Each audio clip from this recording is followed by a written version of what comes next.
মন্দিরের সামনে চলে এসেছি, চৈতন্যদ্বার গেটের সামনে। এখান থেকে গাড়ি বাইক কিছুই যেতে দিচ্ছে না, তো আমরা বাইকটা এক সাইডে রেখে এখানে মন্দিরের সাইডটা দেখবো, তোমাদেরকেও দেখাবো। তো চলো সঙ্গে থাকো, দেখতে থাকো।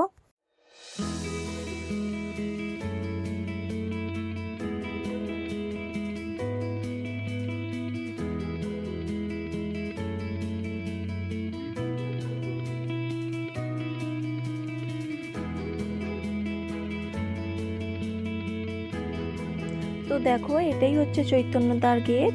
এটা মেন রাস্তার উপরেই হয়েছে, এই জন্য আমাদের রাস্তাটা বন্ধ ছিল। তো এখনো প্রচুর কাজ চলছে। তো আমরা ভেতরে যাচ্ছি, আমরা পুরোটা ঘুরে দেখব। সঙ্গে তোমরাও দেখো, চারিপাশটা ঘুরে দেখবো।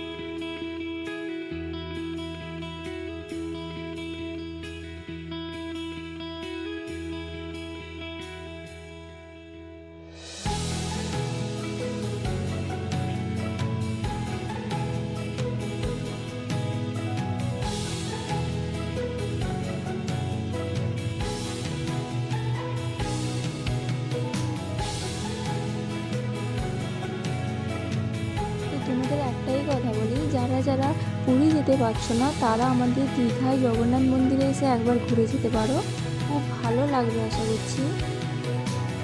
তো এটা হচ্ছে আমাদের মন্দিরের মেইন গেট, যেটা এখনো খোলেনি, উদ্বোধনের দিনই খুলবে ওটা। আর চারিপাশটা দেখো, এত সুন্দরভাবে লাইট দিয়ে সাজিয়েছে, দেখেই মনটা শান্ত হয়ে যাচ্ছে। একটা শান্ত মনোরম পরিবেশ তৈরি করেছে।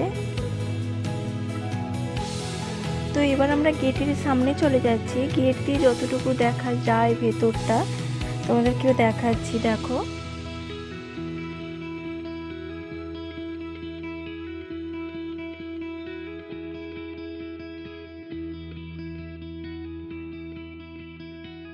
এরপর আমরা ওই পুকুরের পাশটা চলে এসেছি, যেখানে খুব সুন্দর লাইট দিয়ে সাজানো হয়েছে। পুকুরে ফোয়ারা আছে, বেশ দেখতে দারুণই লাগছিল। আমি আর তোমাদের দাদাভাই নিজেদের মতো করে ওখানে একটু সময় কাটালাম।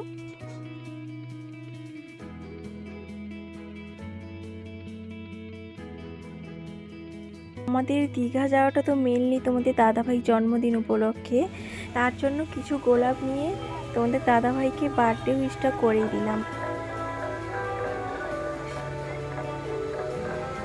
Happy birthday. আজকে জন্মদিনে জগন্নাথ দর্শন করতে নিয়ে এসেছি, খুশি। তারপর আমরা দুজন ওখানে অনেকটা সময় কাটালাম। ইচ্ছে হলো তাই দু একটা ভিডিও বানিয়ে নিলাম।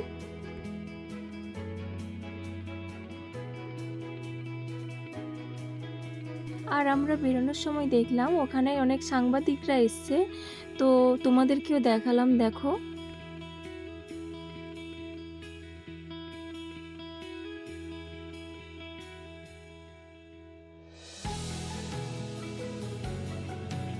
তো এরপর আমরা বেরিয়ে যাব, বেশি রাত করব না, যেহেতু অনেকটাই রাত হয়ে গেছিলো আমাদের যেতে। একটু ঘোরাঘুরি করে আরও একটু রাত হয়ে গেছে, এবার আমরা বাড়ির দিকে চলে যাবো।